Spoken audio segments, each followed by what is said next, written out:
Hello, and welcome to the Empowerography Podcast. This is a platform created for women's voices to be heard and a place to share their stories, journeys, and successes with the world for the purpose of helping other women who might be on similar journeys. We are empowering women one episode at a time. I'm your host, Brad Walsh, so kick back, grab one of your favorite beverages, and enjoy the stories.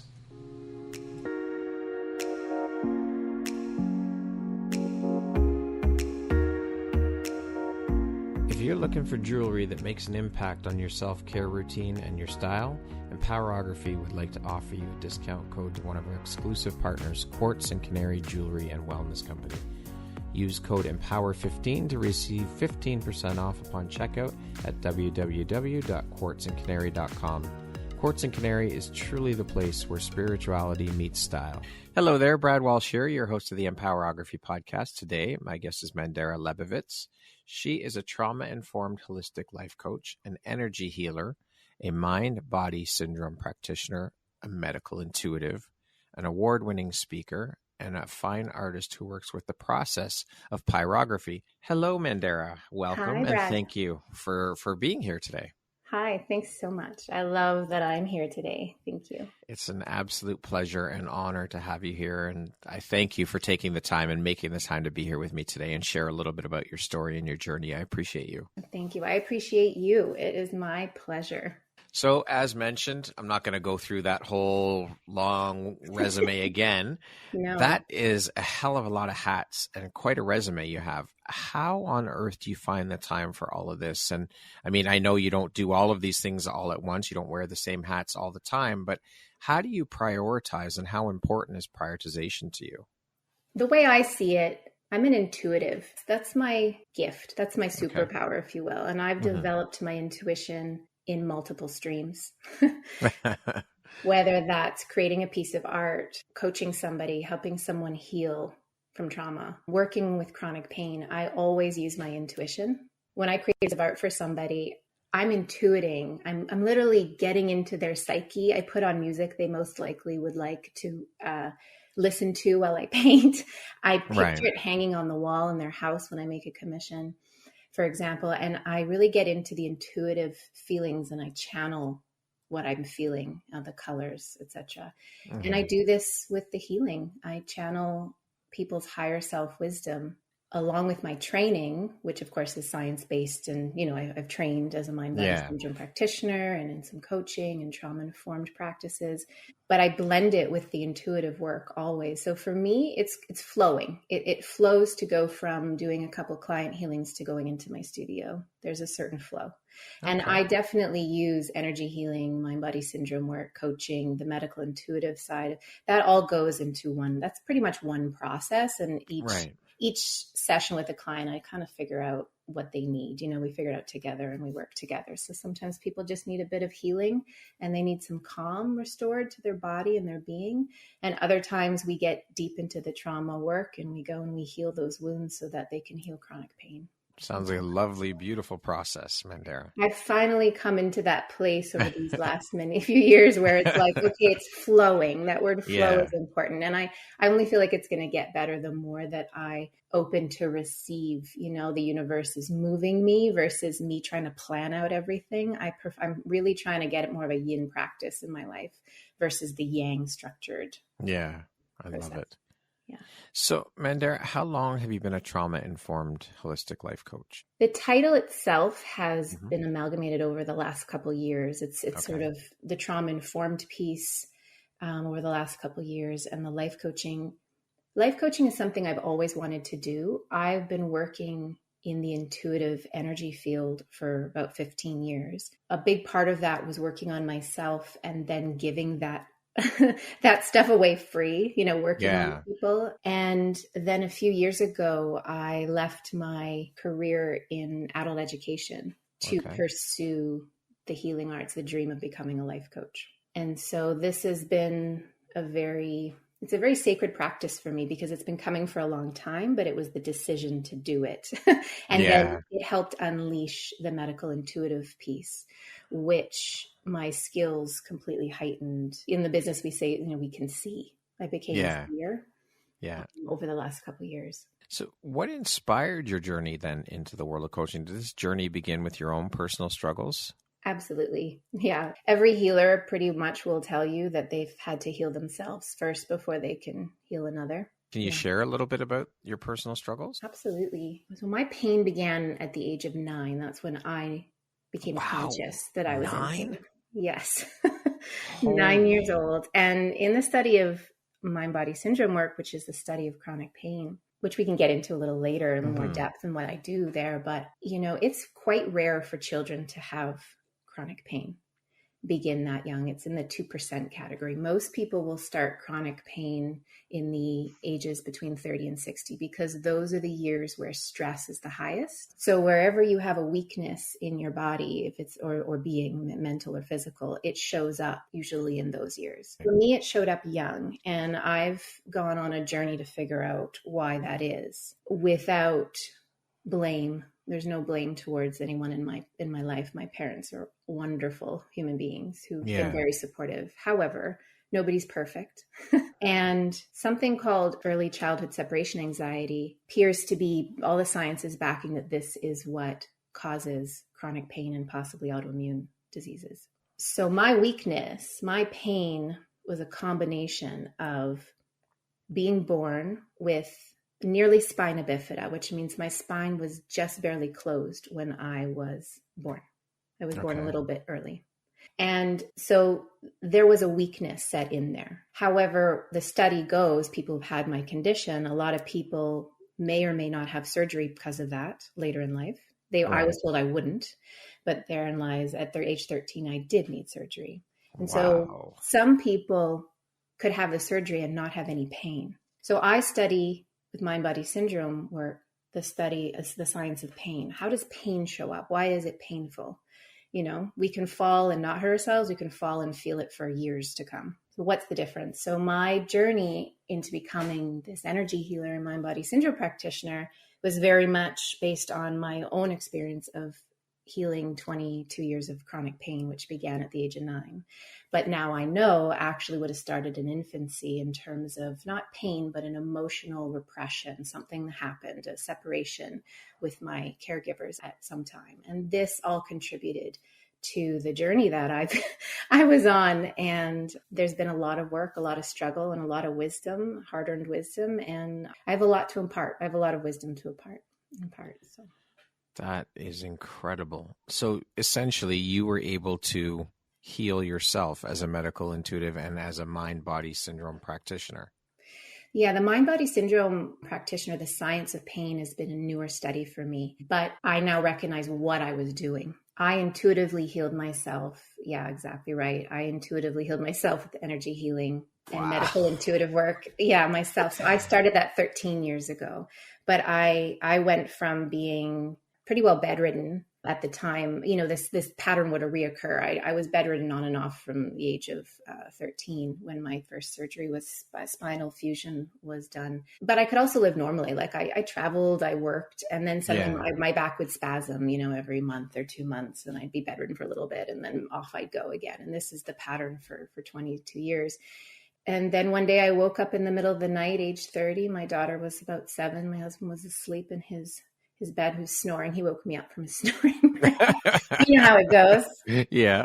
But it turned out to be a gift. His snoring was a gift. And because it woke me up, and I thought, my back's sore, I'll just go meditate I set myself up in the living room, and I've been meditating for years, but suddenly this beautiful connection to what I call my higher self. People could call it self-awareness, universe. Maybe some people refer to it as God, and force energy. And I just started channeling this wisdom, and I decided then and there, honestly, I from every night onward for 13 years. Now I don't do it every night or anything, but I developed a different practice. But it started at night and moved to daytime. It was a practice of intentional surrender and sitting, waiting to be moved, just deep breathing and allowing whatever needed to come through. And I ended up developing a yogic practice. I ended up going into Pilates, Qigong, techniques physiotherapists had shown me over the years would suddenly come through in a sequence that was healing for me. And I never went beyond what I could do.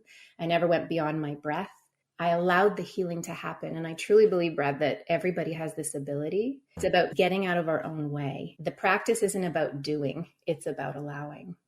And that is a yin practice. And of course, then one turns and one gets all yang about things and goes, okay, I'm going to go full charge ahead and start doing this stuff. And it's a balance, but we always have to come back to the two. There's a intention and a doing, but there's an allowing. And yeah, that healing can come through for anybody. So that's what I teach people. I really teach people how to get in position to allow to heal the themselves. to begin. Yeah. That is incredible. So you have no more back pain whatsoever. My back pain is, I actually grew my spine 1 inch taller in my 30s in this process. Yeah, I'm actually taller than when I was a teen. What? Yeah. So that it was very exciting. You can imagine coming from a state of chronic pain, never trusting, just always in a state of the other shoe's going to drop or the shit's going to hit the fan. It's that kind of feeling. And that I describe chronic pain as like, I had sciatic pain and back spasm. And sciatic pain is like, I think I wrote this. I've had sciatica before, and it is painful. You know what it is. It's like, it's like scraping at your bones, at your nerves. It's like ants running all over you. It's hot. It's annoying. It's so angry. You can't sit for too long. You can't lie down for too long. It's just constant. It's endless. You can't get comfortable. Exactly. It's some form of torture, right? Yeah. And I just got used to it in a certain part of my being, which is the worst thing one can do. Yeah. And I stuffed it away and just dealt with it for years and thought there was nothing I could do. So to go from that place to the practice of sitting, and I would sit for like 2 hours, Brad, because when it feels good, you don't want to stop. No, of course. It felt great. I allowed that feeling like I just want to be guided and go as slow as I need to go and feel good. And I allowed the feel, some people have like no pain, no gain. I've been anti that statement for a long time. I'm starting to allow it in again because I am understanding the science of pain. There are points where we can push through if we're getting stuck. Right. However, generally, you do not have to be in pain. You can just allow and breathe through it. Breathing is a huge thing, right? Everyone's into breath work these days. Yeah. It's amazing. It starts with the breath. It starts with grounding, connecting to your, there's a process to connecting, I believe, to your higher self and allowing.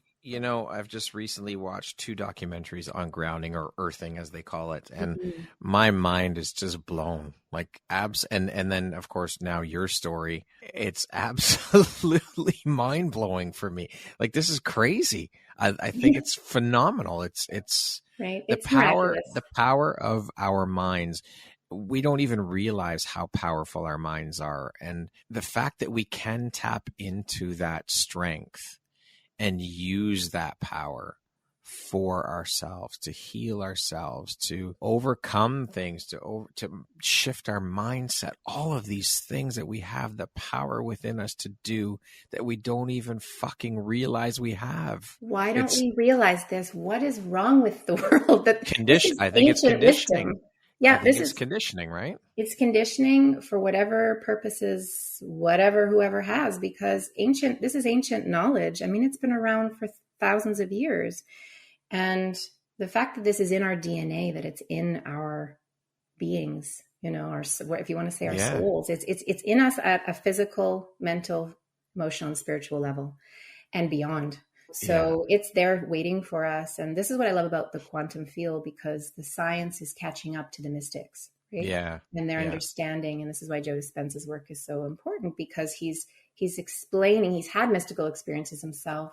He's studied thousands of people who've had stories like mine, and they're able to explain, because people need proof. I mean, for whatever reason, we trust that we're going to breathe in air every second of every day, but we can't trust that we could breathe in wisdom from our higher selves that could give us healing. But it's all part of, if it's provable, then people will take it in. And I'm all good with that. My experience was tangible for me. That's why I believe in what I do. And but it's not even just the healing though, Mandara. It's everything, the power we have to shift our mind. And of course, I guess mindset would really be the key to all of it, right? Because once you shift your mindset, then you can start to heal. You can start working on healing if that's what you need, or attain, manifestate all of these things. It's all there. Yes. Absolutely. Sorry, I didn't mean to cut you off there, man. No, you didn't. I love that. I feel your passion, Brad. It's insane. It just, I love this. And I think, we need to bring this to the world to make more people aware of it. Like EFT, all of these things, all of these modalities, people need to know about these things. And we're doing it. There. We're doing it. You're doing it. Yeah. It's just incredible. Well, I am so inspired by your story. And this is only the tip of the iceberg for your story. I think it's absolutely incredible. Absolutely incredible. I really did sit there many years ago and I was like, is this really happening? I'm it was like sure. this little secret I had. I didn't share it right away because I'm like, how do I explain this? Yeah. But then the proof was in the pudding, because then where I couldn't at the time bend over to touch my toes while I'm seated. I was hurting to touch my knees. Yeah. I was in all these spasms and things often. And I had, work, but I had a kid and I had a life. But again, it was constantly interrupted. And I sat there and I went, I'm going to commit to this practice. I'm not really going to talk about it. Yeah. And my only thing is that I just need to sit. I'm just going to sit every day. It doesn't have to be at the same time for me. It was sort of within the morning-ish time. And I'd give myself whatever I needed, 20 minutes to 2 hours, whatever I had time for. That was the dedication. And the dedication is never assumed. So just don't assume, sit down, breathe, connect, ground and connect to the light and see what happens. And the journey went from there. I mean, I never would have expected to have healed the way I did, or, I was hiking. I wasn't able to hike more than 20 minutes. I was hiking hours. I was able to touch my toes and do yoga poses. And I developed a whole yoga practice. I mean, it just went on and on from there. Like you just keep going. And then the gift came in that I could heal others. And I did Reiki. I took Reiki about 10 and 12 years ago. And that started the journey of, okay, so all this wisdom I have that I've been applying to myself can be given to other people. And then the medical intuitive seeing gift came through just, as I was ready. Just unfolded, each piece unfolded as you were ready to receive it, right? I went to art school. So I have a professional fine art degree, which I did in my 20s and early 20s. And, again, that's an intuitive practice that also led to this, because I was opening myself up to, you're an artist, you know what it is to see and to get a feeling like that's something and go towards it. Yeah, absolutely. But I would imagine that a lot of intuitives feel that way when they first discover their gifts. It's like, oh shit, am I going crazy here? Is this really happening? Like, I can't share this with anybody.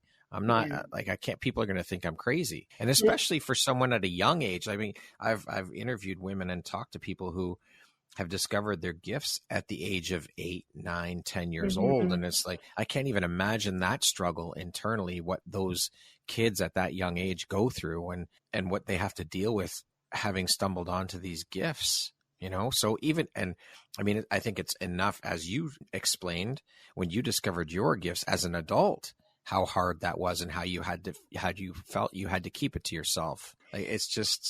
Well, the truth of it is I didn't understand I had these gifts as a child, but I'm only understanding that I knew that now because I repressed it, as many who have the empathic gifts do. And we also understand that empathic gifts are developed as a coping tool when we're young. Right. I definitely have. I mean, I've done my life path number. I know my astrology. I understand that I'm inclined to be a healer and have intuitive gifts like this. Yeah. However, we do develop these skills as a coping tool. And again, I was in a happy home, but I'm a sensitive person and it wasn't always happy in the home, as no one's childhood is perfect. And so I developed these tools to kind of stay one step ahead of the environment, so if my sister wanted to, chase me and she was angry and whatever, like I already knew what was coming beyond the usual. So, but what happened is I couldn't talk about these things. I couldn't develop them safely. It didn't feel safe to develop them. So when did you then, I'm curious, when did you feel comfortable enough to start sharing that? And what was the catalyst for you to say, okay, I can share this stuff and not even share it for use to help others, but just share it and talk about it? Like, I mean, having all that kept inside, I can only imagine how tough that must have been, because you must have felt like a pressure cooker, keeping all that inside, wanting to let it out and not feeling like you were able to. So when did that point come for you? It came through in different ways, as it does, you start to pay attention to the breadcrumb trail leading you to your purpose. Obviously, I felt the relief when I started to do this work on myself, right? I felt inspired every time I did Reiki or any kind of healing or any opportunity that I had to do the work with others before I took it on as a professional practice. I was always like, oh, this is something. I always felt a release. I always, like you said, the pressure cooker absolutely was there. I believe it was contributing to my chronic pain. Anytime we're not being honest with ourselves, we're not allowing our full being to be present and to be shown, seen and heard, or we're not feeling seen and heard. We experience some, that repression starts that cycle, right? Right. Of pain. So it came out again after working for the school district, which is a great, fantastic, many years of my life. I was working in adult education. I loved working with the students and being there for them and coaching them. I ran a vocational school for 3,000 students. Wow. And, I had like 25 staff members. I mean, it was a serious business. And at the same time, I loved being there for people and educating mainly women getting back on track to work, a lot of new immigrants. It was very satisfying work on many levels. However, it wasn't the environment where I could also use my intuitive gifts openly. It wasn't an environment where I could say, let me do some energy healing. I could see you need it, right? Clearly wasn't the environment. And, the world of government doesn't fully, you don't speak about this stuff either. So it's not about the doing. It's like, you not even really speak, to speak about it. Right. And so even though I love the work and I love the people I worked with, I recognize I'm like, this is contributing. So my pain started to flare a little bit at the end of that job, those roles that I took. And I use my pain as a barometer, because pain is a barometer and it's a teacher. It's a master teacher, and it flares when we go off track. It flares as a warning sign. So this is where you asked me if my pain was completely gone. It was completely gone for 10 years, but it started to come back when I went off track for too long. I was meant to be in adult education to learn how to teach adults. This is what I do. Yeah. However, it was like, oh, you've stayed a bit too long. You have another destiny. Here, let's wake you up. We talk about the layers of the onion. I keep getting to different levels. The more high vibrational I become, the more work I can do on the energetic level, the deeper I need to go to not only ground myself, but to go into that trauma, to go into that work and do that work and unearth the stuff that needs to be seen and heard and loved and let go of. So, and forgive those I need to forgive. And that's every walk of life, from relationships past to jobs past to whatever. And this is the work. It will continue till the day I die. It doesn't end. And this is the thing, is I also train people to acceptance is key, that we can get so angry and frustrated with pain because pain fucking sucks. It really is. It's so debilitating mentally and emotionally. You just want to give up. And I've been there, and I understand. For anyone listening, it's like, yes, I know. It's like, and I train people in the trauma-informed practice. It's not your fault, but the unconscious is stirring this stuff up for you to look at. And it is your responsibility to look at it, So the pain is not your fault. You're not doing this to yourself on purpose, but something's unconsciously trying to show itself. And that this pressure cooker is like, the resistance is like, I don't want to see it. I don't want to see it. Stuff it down, and it creates tension in the body, and it explodes in different ways for different people, and not in the fun explosion kind of way. No, definitely not. There's only one explosion that's fun, and the body, right. There's no other. Yeah. So how then, Mandara, would you say these experiences have helped shape the Mandara you are today, both personally and professionally?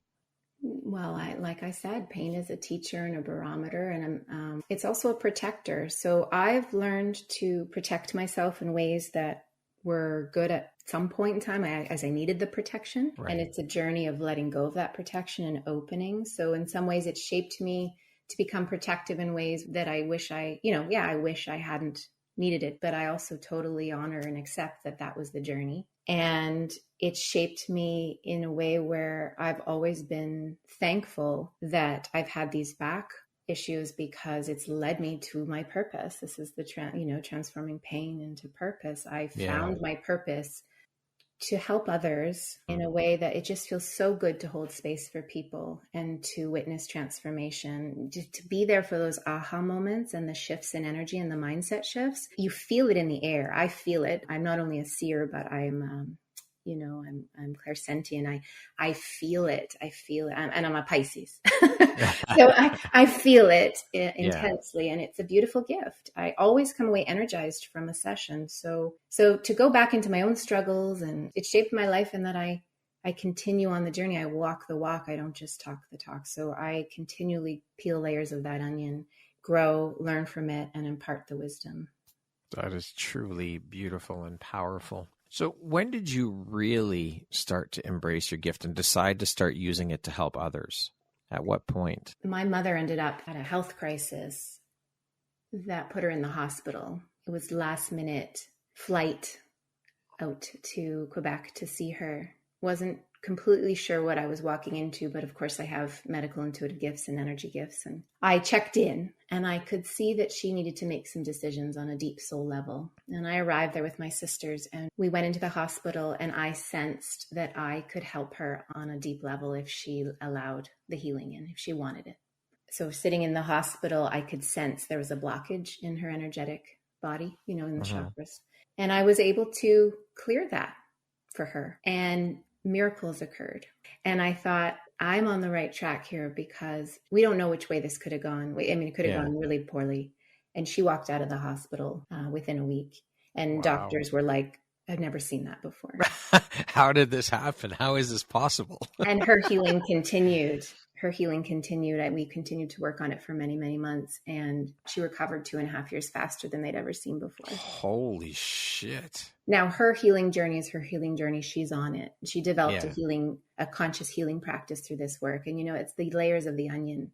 Yeah. However, I'll never forget that moment. She'll never forget that moment. Our whole family bonded with that experience.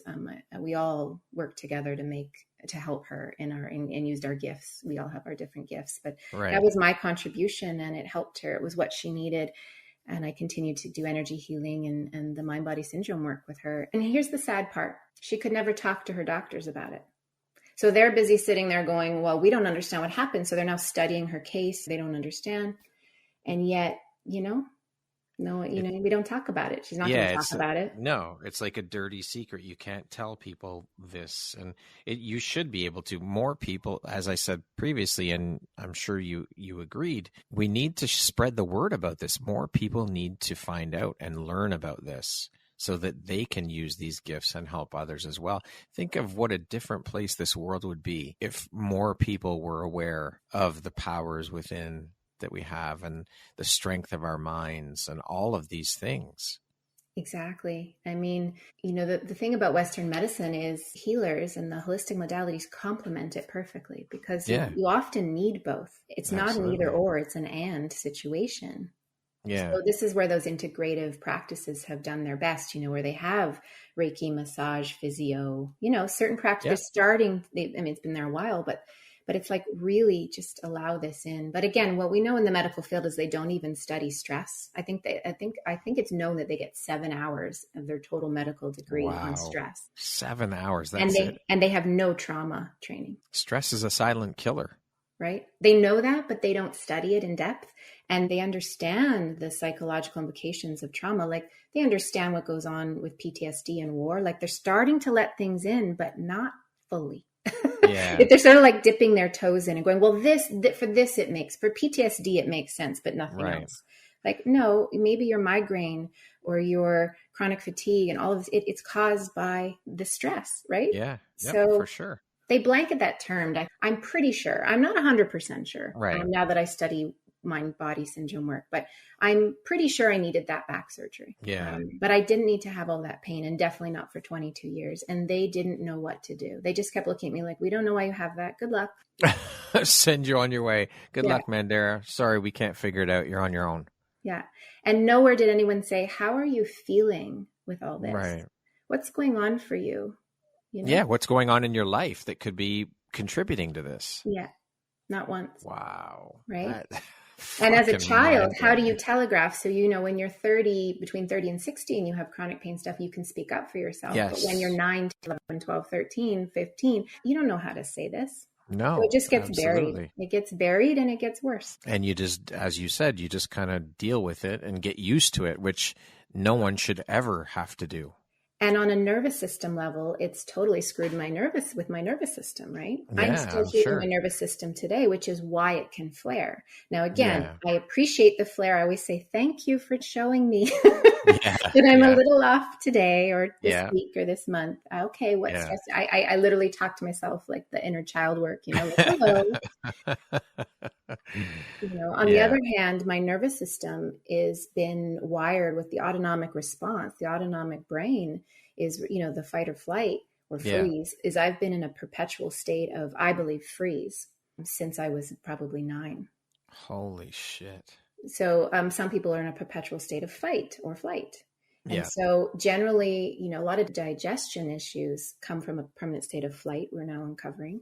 But we mostly know the fight or flight one because, I know a lot of people with autoimmune issues are more in a fight state. Their bodies are fighting themselves. Yeah. And, it's attacking itself. So, and again, I always tell people, this is not your fault. You didn't create autoimmune. You didn't create chronic pain. You didn't do it, but we need to accept what it is and go figure out where it comes from. Wow. Mind is blown yet again. I love talking about this. I love this work. I love to I can hear minds. It. I'm Neo. Let's go free some minds, Yeah, exactly.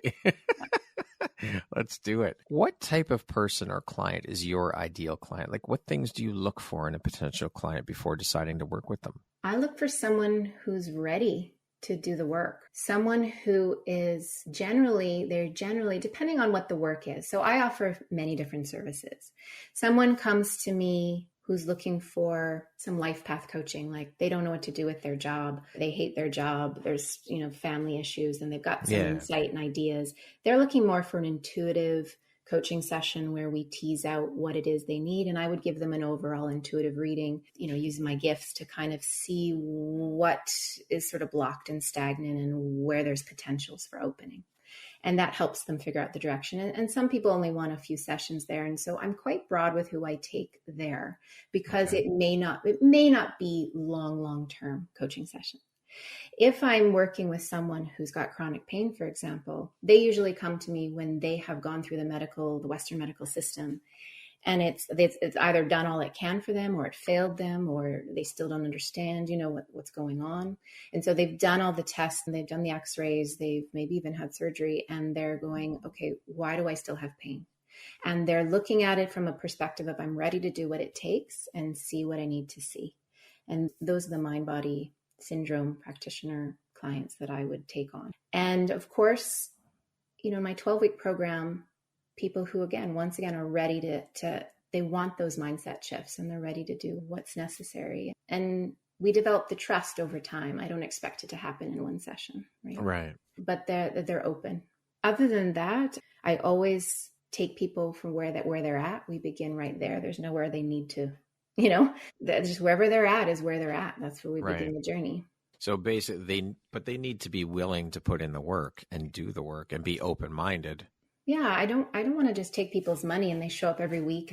If someone just wants energy healing, it's like getting a massage. It's like, I feel it does even more than massage just because I work my mental, physical, spiritual, emotional, all the energy bodies. Massage is awesome though. It would be great if I combined the two, but I'm not a massage therapist. I love massage, but if they just want to come and relax and restore, I can do an energy healing. Like then they just need to lie there so people can come once a week, and just absorb. That's a beautiful gift to self.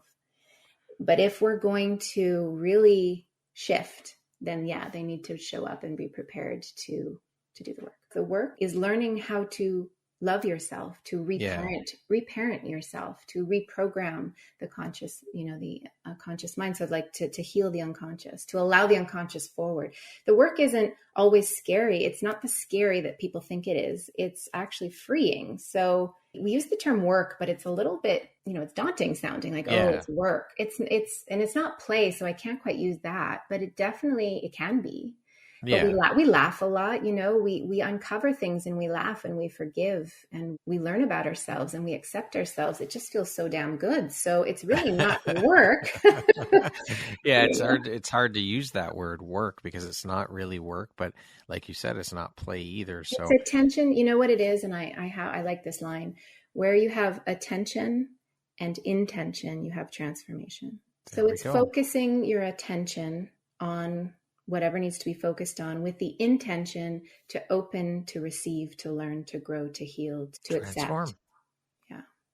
I love it. What lights you up or inspires you the most about the work that you do? You know, on a selfish level. If we're being completely honest here. It's a bit of a high I won't lie, like opening to channel energy for people. I get to partake in that energy. There's motivation for me to feel, like I said, what happens is I open and I'm feeling all this beautiful energy come through me. And then of course I get there's some pain there. Okay. Yeah. I have to feel that too.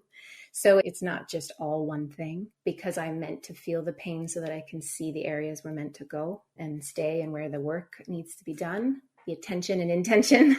But it is such an inspiration every time to feel that energy and witness. And I think I said that before, but witness the shift. I get to feel it. So when you feel something in your body, you can't deny it. You know, you can have thoughts and go, I think that happened. You know, there's certain things, but this was like, I felt that. And it's very inspiring every time to continue to do the work and to continue to hold space for people, to uncover their gifts. And I love sharing these stories. Thank you for having me on the podcast. Oh, my honor. I'm a Toastmaster and I'm a competition winner, and I love to speak about this stuff. So I love to, you know, it keeps me going to be in this beautiful energy and connection with people, and then go and impart that and get more connection going and more awareness going. So that's a great segue, because I'm curious how you and I have said this multiple times through this conversation already, is we need more people to know about this. How do we continue to push the knowledge out there and to make more people aware? Do you think, in your opinion, how do we push this knowledge out there for more people? People love to learn through stories. They love hearing a story. I feel that transfers faster than anything else. You know, I feel like Indigenous people know this. They still keep the stories going. And I feel like a lot of stories are lost. You know, our ancestral stories in we don't necessarily know them all, or many of them. Maybe we don't even know any of them. I'm not religiously Jewish, but I do come from a Jewish background, and I don't know the stories. You know, I have a relative who's just put together this amazing gift to everybody, where she researched the heck out of whatever she could to find out who our great-great-grandparents were and how they survived the Holocaust, et cetera, et cetera. And I'm going here because, to me, I work with mind-body syndrome practitioner, like to understand what we've inherited in our being, like what's inherited and where the traumas have come from and been passed on from generation to generation, and what strengths have been passed on from generation to generation. This is part of the learning about, you know, who we are on one level, and just so that we can talk about the feelings. Like, you know, the generations past, they didn't talk about what they were feeling or what they were intuiting. No. It was never talked about. So I guess I can't change the past. However, we can start doing that now onwards. We can talk to our kids and tell them these stories and our stories and of self-awareness. You know, like I tell my daughter about my journey, about my intuitive gifts, about how they work, about what I've uncovered about myself in the process of taking on this work. And she may or may not want to do this work. She has another, you know, she's in musical theater. She's going to be on Broadway. Yeah. She has a different, but she'll be telling stories too, in just a different way. And the more open and honest and vulnerable and courageous we are in sharing who we are, I believe the more our society can become okay with this. And I believe those intuitive healing gifts and the mindset, they're all waiting for us. We just need to open. So the more we open, the more society opens as a whole, you know, and the more those natural gifts will come streaming in. Does that make sense? Yeah, absolutely. I love this. It's so exciting. I mean, this is incredible. I want to shout this from the mountaintops. Like, this is fucking amazing. Yeah. It truly is. And it needs to be shouted from the mountaintops, the rooftops, mountaintops, whatever the fuck you want, wherever you want to shout it from. But we need to continue shouting this information and sharing this information so that more people become aware and more minds get opened. And I mean, there are a lot of closed-minded people out there who I don't think will ever open their minds enough to receive it. And that's okay. That's their journey. But I honestly think that within, or as a result of, or in light of this whole pandemic experience we've been through for the past 2 years, I think it has opened a lot of minds to possibilities, Yes. to shifting our way of thinking, shifting our mindset, realizing that, you know what, we don't have to continue doing things the way we've been doing them for the past decades upon decades, centuries even. We can start to change things. And that shone a light on that. So I think that whole experience has helped open the minds of people to a certain degree. And I think there's still a lot more stuff coming down the pike that will open more people's minds. We're not through this journey yet. There's still a lot of awakening, and I don't like using that word, but there's still a lot of awakening to be done. And it's coming sooner rather than later. I really feel and believe that.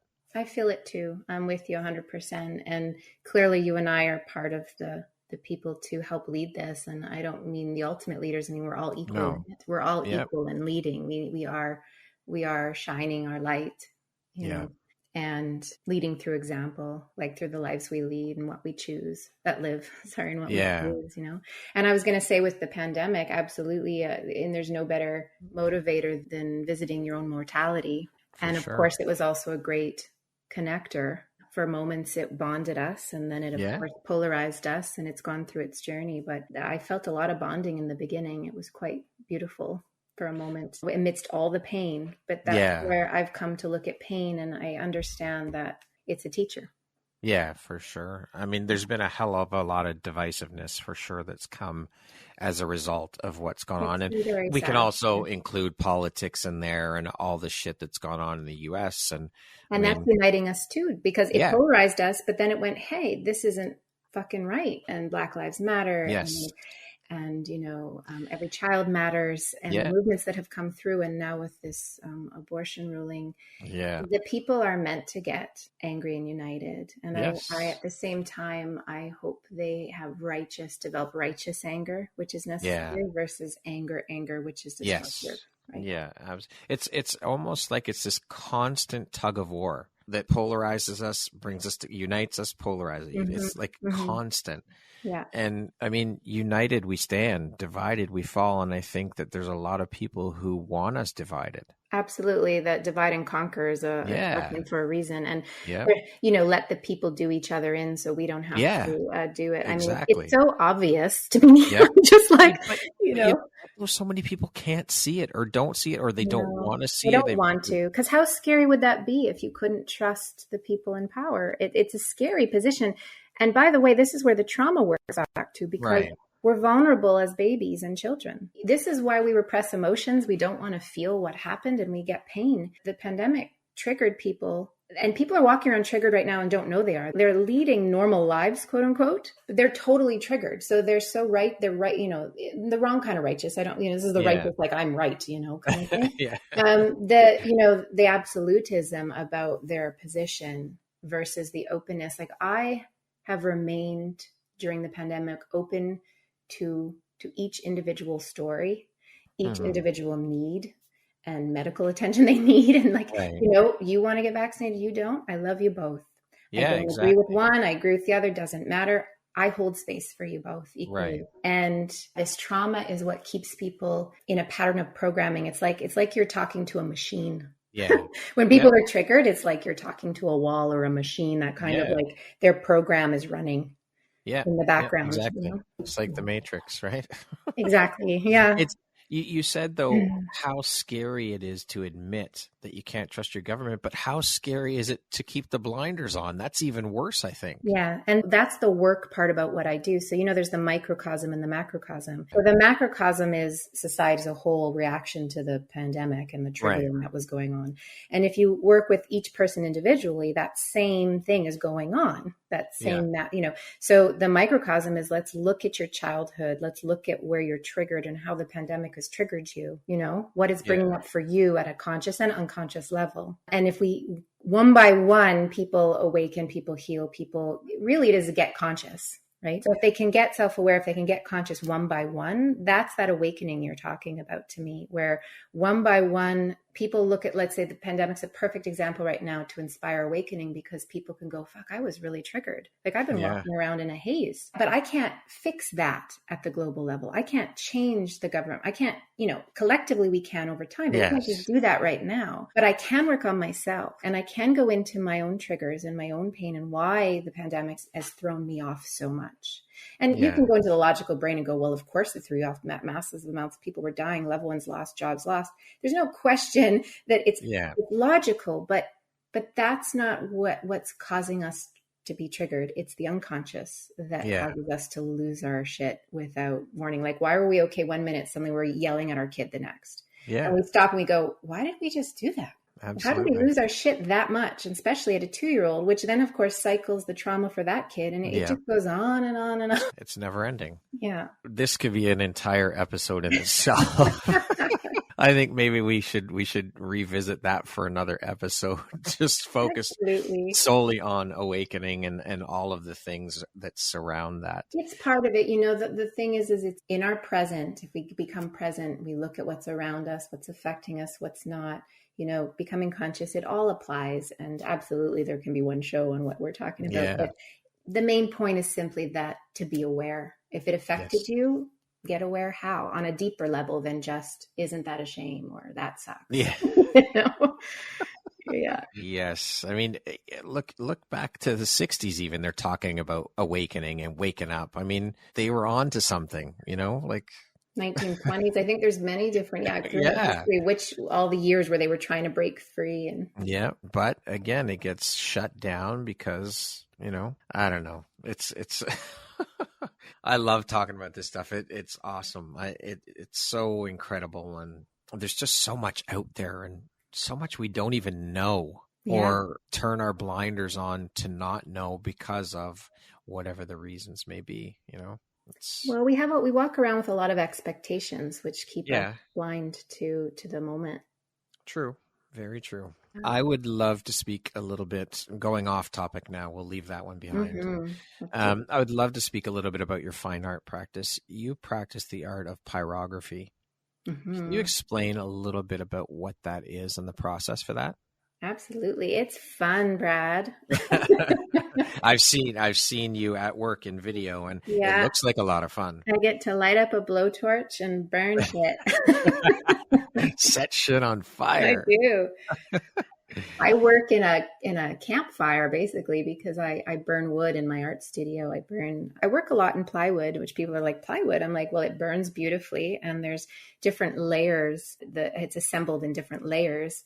And so I router down to the different layers, which create different textures, and it actually creates different colors. And then I apply paint. Often I mix paint and pyrography, and it's such a beautiful gift. I went to a fine art school. I went to Concordia University and also Emily Carr University to finish my degree.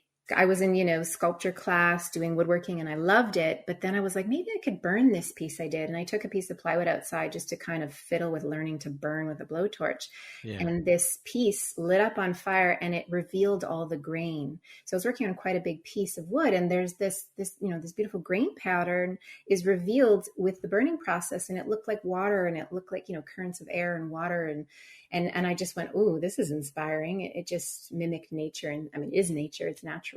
And it mimicked the skyline and the ocean and the mountains. And so I played with it and developed my own unique practice. And it really isn't done in many places. I looked, and there's a beautiful wood burning process done in Africa, like, ancient art. And what they would do, the original burning practices for wood was like burning it completely and then almost like erasing it. And wow. So I use a sander to do that technique as well. So sometimes I leave the wood revealed with just a bit of burn, and sometimes I burn the shit out of it and then I sand it. And it just felt very aligned. Again, it was a beautiful intuitive practice. What's different than working on canvas, because I'm also an oil painter. Yeah. I do a lot of landscape and figurative, but you start with a blank canvas. It's a little daunting sometimes. Yeah. When you start with a piece of wood, you've got all this texture and movement. So I kind of stare at it for a while and then decide where I want to take the piece. And so how long have you been creating in this art form and process? Well, that would be probably 15 years. I started art. I've been doing art for 20 years. Yeah. Right. Mhm. And where do you pull your inspiration from when you're creating your artwork? I'm a hiker, so I'm in nature. I'm out there vibing on the trees and the wind and the water and the creatures that come out to say hi. So, and I do have a very, like I said, intuitive practice. I must be connecting with some sort of spirit when I do this work, because the serendipitous happens. I feel everyone would understand this who does any creative process. I know my daughter who writes music, my husband does music, any field of art is kind of like, where did that come from? That just happened. That just appeared. Wow, I made that little accident. I flicked my wrist a different way with the paint, and it like changed the whole piece. It's such an incredible sensation to become one with this energy. And like I said, it was a great teacher for the intuitive healing work to come through when I started healing myself, because it's that same feeling of this feels right. And if I'm going off a little bit, not that's not quite right. So it's just really fine tuning that awareness. And of course, then using the technical tools, whatever you love. And I love burning and I love painting. Put them both together and there we have it. Yeah. And the wood crackles and smells like a campfire and it's beautiful. And of course I should wear my mask and protection more. I do have fans on going, I do my best to ventilate, but it is kind of like fun just to be right there with the wood and the blowtorch without a mask on. Fun. That is incredible. Like I said, I've seen a video of you creating and it's an absolutely incredible process. Yes. It's so beautiful. Thank you. Please, people, check out the art. It's such a beautiful, it's beautiful to see. I love seeing people's art. I mean, just to share in that. Yeah. I will definitely share the link to that video. That will be in the show notes for sure. So people can check out your work and see what you're doing, see the beauty that you're creating and with setting shit on fire. Setting shit on fire. We're going to in the purest sense, transformation. We're going to set shit on fire. Yeah, exactly. Yeah. So I'm curious, as a creative yourself, I mean, I think about this a lot, but do you think that we're all born with an innate creativity within us? And then secondly, there are people that are just born with that level or that skill of just being, when I think music, a virtuoso, like guitar players, and you've got Beethoven and then you've got painters like Da Vinci and all of these. I mean, these people are just born with that skill within them. Now, let's call that the 10% of the population that's born with this. It's almost like they came out of the womb with a paintbrush or a guitar or whatever the case may be. The other 90% that have to work at that skill. And yes, I think they can achieve a level of skill, but do you think that it's possible for those people, that 90%, to reach that pinnacle of skill that 10% has through practice and honing that skill set? What an interesting question. It's a good one to feel out, to think about.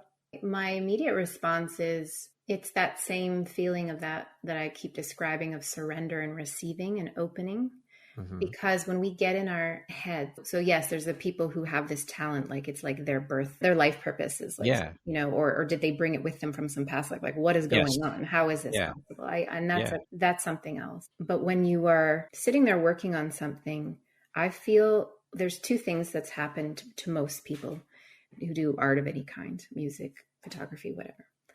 Often they were told when they were younger that they weren't any good. Somewhere there's a wounded child there, where they showed mommy, daddy, or a teacher or a friend or an older sibling something, a picture, and they're like, that shit. Maybe they didn't say it that way, but it felt that way. So that's actually really common. And the other common piece, my first day of art school, my teacher, who's a renowned Canadian painter, working and sold all over the world, he's like, you guys are here. You've all arrived today. You've chosen this degree because someone in your life has moved you and you've seen art done, most likely a family member. There's someone in your family or in your immediate life as a child who you watched do art. People who didn't get to see art made won't take it up. And so they'll tell themselves, between the example of because we all start out as artists, I believe. I think we're all artists, Brad, right from birth, whether we have a virtuoso mind or not. The 2-year-old is scribbling happily, joyously, using colors, freely, making marks. Yep. And if they did that every day, they'd become a virtuoso. So there's no question. And if we didn't judge those marks because we can't see what they are, like, why does it have to be something? Why does it have to be an elephant or a bus? You know, they scribbled yellow, they say bus. Why does it have to look like the outline of a bus? Right. And so this is where we start to be controlled and we start to learn that's not okay. And we don't like that feeling. So we don't do it. And then if nobody in our life around us was making arts, we didn't bother to work more of that out. And so we let it go. But a lot of people in their 50s and 60s, like I used to teach art, and a lot of people, you know, go back to it later in life when they start to open to and allow themselves, forgive themselves for not being perfect, you know, and they just go, it's okay. I'm going to try it now, because they always loved it, but somewhere they were wounded. I believe that we all would do some form of art if we, I'm not inclined to do it. Like some people are like, I love sports more than art. Great. Spend all your time doing that. You know, I'm not saying everyone would sit down and draw most of the day, but I feel like everyone would have a bit of that because we all observe all day long. We're all looking, feeling, and seeing, and we all like to express ourselves and talk. You know, maybe there's more introverted people, but they might be more inclined to do art, to express themselves through that form. So expression, I think, is a natural human. It promotes wellness to express yourself in some form. So I feel like it's innate. Yes. And I feel like there is trauma there when people feel, when they say things like, oh, I never could be good at that, or I never was. Where does that come from? Why wouldn't they just say, oh, I haven't gotten to that yet, maybe? Again, it goes back to conditioning, right? Right. So it came from somewhere. That's not them speaking. I think about that topic a lot. It's interesting to me. It really is. Because you always hear people say, oh, I don't have a creative bone in my body. It's like, we all do. It's just a matter of finding it. And your creativity is different than mine. Yeah. Photography is my creativity. Maybe cooking is yours. I mean, cooking is creative. There's so many forms of creativity. So it drives me nuts when I hear people. The language, the talking about the creative energy coming through and the inspiration to be creative. And like you said, in all sense, like people, you know, building things, you know, engineering and all that kind of stuff, like, you know, building blocks and building things. And it's so beautiful to see. Yeah, you're right on. It's a great question because it's I know it's very healing. Creative energy is very healing. So it is. It's there. Look at all the different types of art therapy they do for people in institutions. And I don't know, the arts needs to be pushed more, I think, in our school system. And again, that's a whole other podcast episode, our school system, our education system. But I think that music and paint, all of these things need to be pushed more in the education system. Do you remember that campaign? It was one of the times when the writers union went on strike, and they put out a series. I think it was about 15 years ago or so, or maybe 10. I don't know. They put out a series it was a commercial where you just saw people flipping through blank pages and watching TV with a white screen and going to an art museum, and that it was framed like blank canvases were framed. Yeah. It was so poignant to feel like what our world would be without that stuff. And it flipped it on its head, which is like, why aren't the arts more encouraged? Yeah.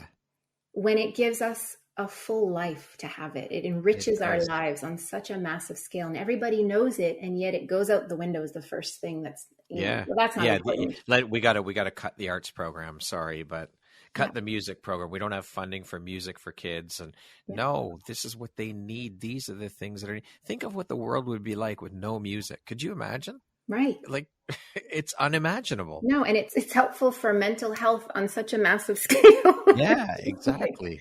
Well, that therein lies a whole other episode, mental health. And, you know, I mean, it's crazy. It's absolutely. And then, of course, it's totally skewed because you've got the Hollywood actors making, you know, millions and musicians making the biggest paychecks, and everyone wants to be them. While on the ground, nothing's being encouraged. Yeah, exactly. It's so aspirational. It's like a dream that you could never have because we're not encouraging you to even do it. Yeah, exactly. So good luck. Just go buy something. It'll make you feel better. There you go. Yeah, buy something. It'll make you feel better. There you go. Just buy the sunglasses that musician has. You don't need to be a musician. Yeah, that's right. Mandara, what do you think your unique skill set or superpower is that's helped you become successful? Besides my intuition, can I say that one again? Yeah. My intuition is always the number one. I believe in people. I really feel. I always give people the benefit of the doubt. I always connect with people and feel and perceive what's awesome. and what's there. And I don't just mean the potentials. I mean, Yeah. I can feel them. And I feel like, yes, there's some people I stay away from as I feel right away. Nope. That energy is not aligned. That's important to Yeah. have. But I really do, believe. And I went traveling when I was 19, 20. And, I went to Turkey at the time, and I went to places that at the time people like, there's fundamentalists that are, kidnapping tourists, and you're a young girl, you shouldn't go there. And I had the most profound experiences with people as I traveled, and especially in Turkey. I was lost. I didn't know where to go. And I asked someone, and they put down their grocery bags and walked me there. Wow. I had a taxi driver in Australia just come rescue me. Literally, I was just sitting on the street with this big bag and no money, and I needed to get somewhere. I had this asshole boyfriend at the time I was trying to get away from. And she literally pulled up out of nowhere and said, "Can I help you?" And I said, "I don't have any money, but I'm trying to get away from this guy." And she just said, "Well, let me take you." And she drove me around all night and figured out a place for me to stay and helped me. Wow. And it happened to be her anniversary that night. And she had this ring on her finger. She goes, "Tonight's my anniversary." And she talked to me all about this beautiful husband she had. And here I was with this jerk. And it really supported me to go, okay, I need to leave this guy. Yeah. And so all these experiences to say, like, I started to believe that the world isn't so scary and dangerous and everybody's out to get me. I started to open to people on a new level. And obviously the work I do now, I'm here. I hold space. Yeah. I'm here. I believe in you. I am present. I believe the shifts are possible. So that's, I think, what my superpower is, along with my intuition, is that I really do believe. There's far more good in the world than bad. It's just that the media only shares with us mostly 99.8% of it is bad. And they feed on that, and they rely on feeding people's fears, because again, if you instill fear into the people, you have control. Yes, exactly. Right? Yep. So. And so I'm here to help counter that and help people trust again, and also learn to stand in their power. I'm part of a training academy. It's called Training in Power. And it's not about power tripping. It's about holding on to your power and knowing when to fight and when to receive and open, and when to, so when to stand your ground, so that you never leak your energy, you never leak your power. Finding your power, maintaining it, and then you can be there for others, because no harm can come to you when you keep yourself well and in power and in position. So this is the goal for everybody. I just, to not give away their power unconsciously or consciously to people, to assholes, energy vampires, Yes. They're around, and you need to protect yourself, but you don't need to shut yourself in. You just need to be conscious of what's going on and understand the right amount of power to give that situation, For sure. To clear it and to keep your own self well. So that's the training. It's a warrior training, It's literally like, it's what it means to be a warrior. Beautifully said. I love it. How do you define success, Mandara? What does that word mean to you? Well, it's shifted over my lifetime. Right now, success means feeling whole. I love this line, getting paid to be me.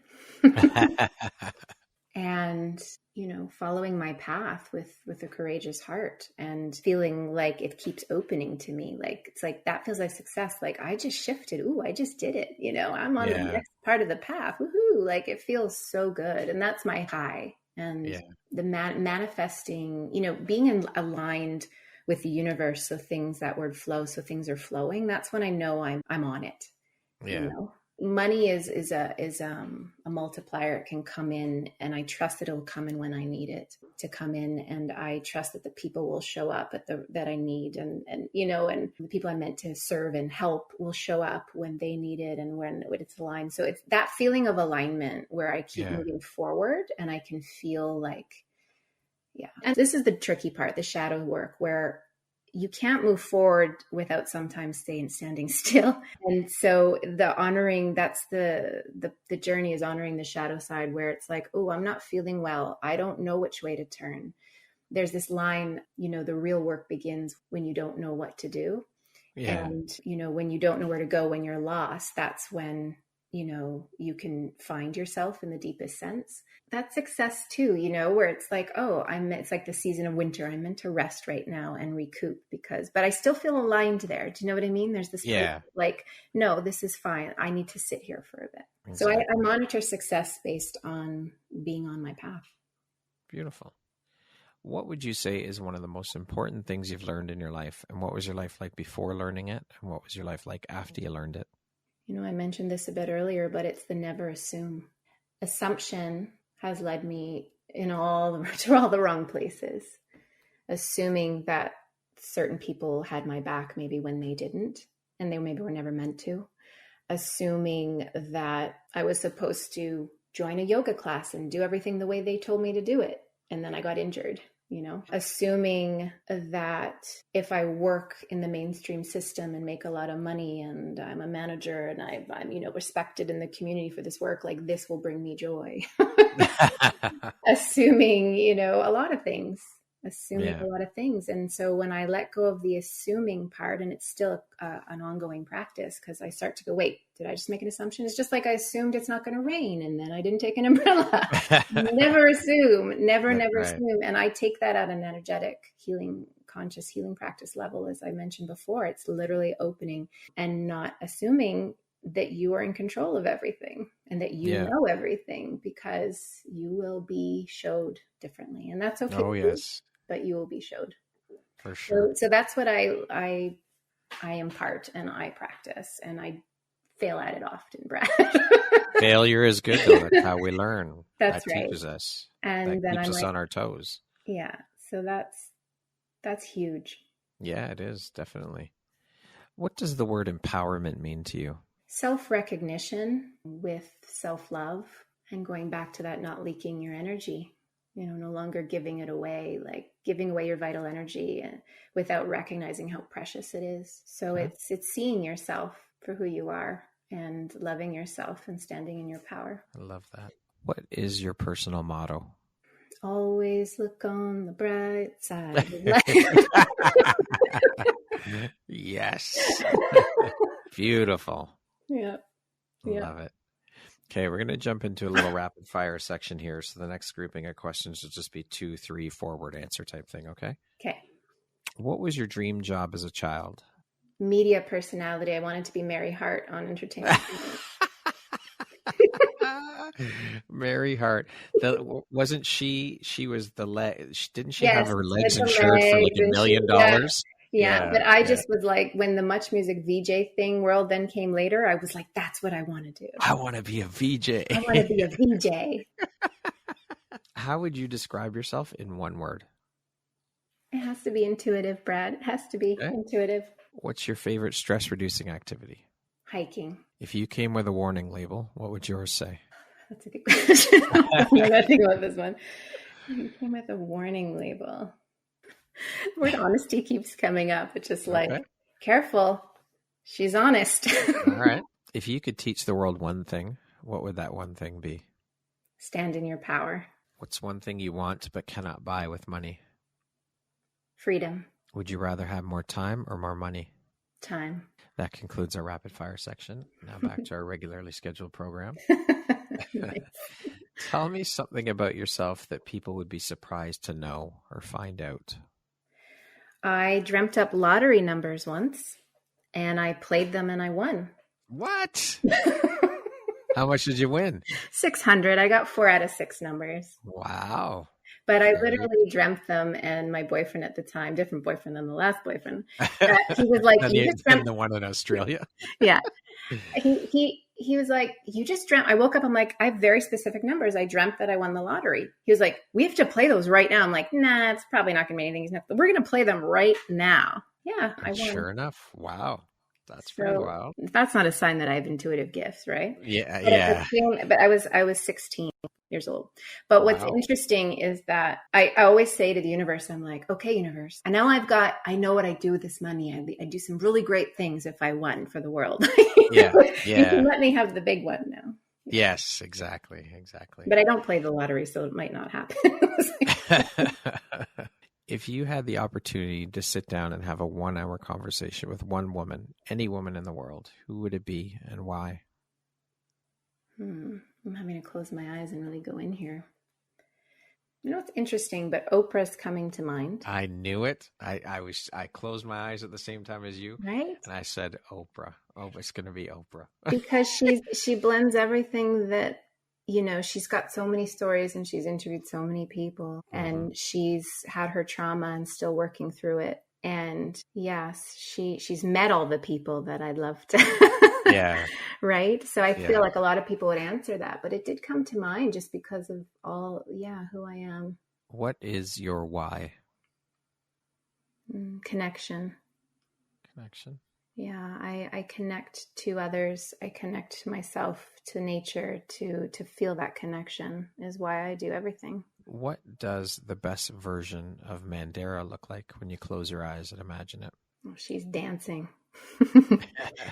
She's dancing. She's outside. She's got, can feel the wind going through her. She's making other people smile and feel present and connected, generally in some sort of kind of circle.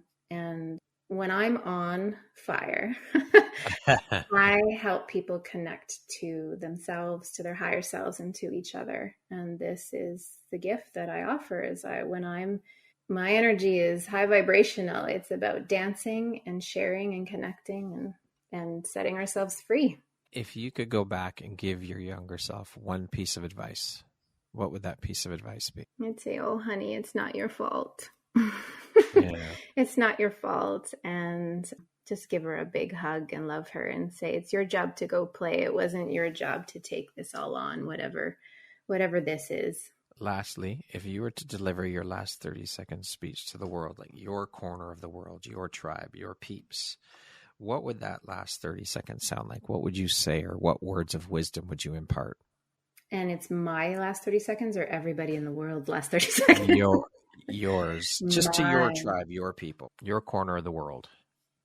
I lived, I loved. I'm honored to have walked this path, this journey, and lived and loved with all of you. Thank you. Fucking love you. Let's keep dancing, and I'll see you in the next life. Beautiful. Mandara, thank you so much. This interview has been absolutely incredible. We've gone off on so many different tangents, and you are such an incredibly beautiful human being, soul, woman, and the work you're doing is incredible. We need to continue to spread that word and just continue shining your bright, beautiful light onto the world and doing all the amazing things that you're doing. You are a true inspiration, and I am so grateful to have been connected with you and to be able to call you a friend, and to now have you as a member of the Empowerography community is such an honor. So thank you so much for being here with me today and sharing your story and your journey. I appreciate you. Thank you so much, Brad. I've had the best time. Thank you. I love you too. Once again, my name is Brad Walsh, host of your Empowerography Podcast. Today, my guest has been Mandara Lebovitz. She is a trauma-informed holistic life coach, an energy healer, mind-body syndrome practitioner, a medical intuitive, an award-winning speaker, and a fine artist who works with the process of pyrography. Thank you so much, Mandara. I hope you have an amazing rest of the day. You too. I'll catch you down the road. Further on down the road. Thanks, Mandara. Thank you.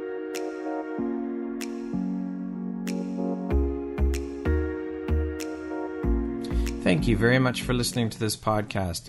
If you haven't yet, please be sure to subscribe, rate, review, and share with all your friends.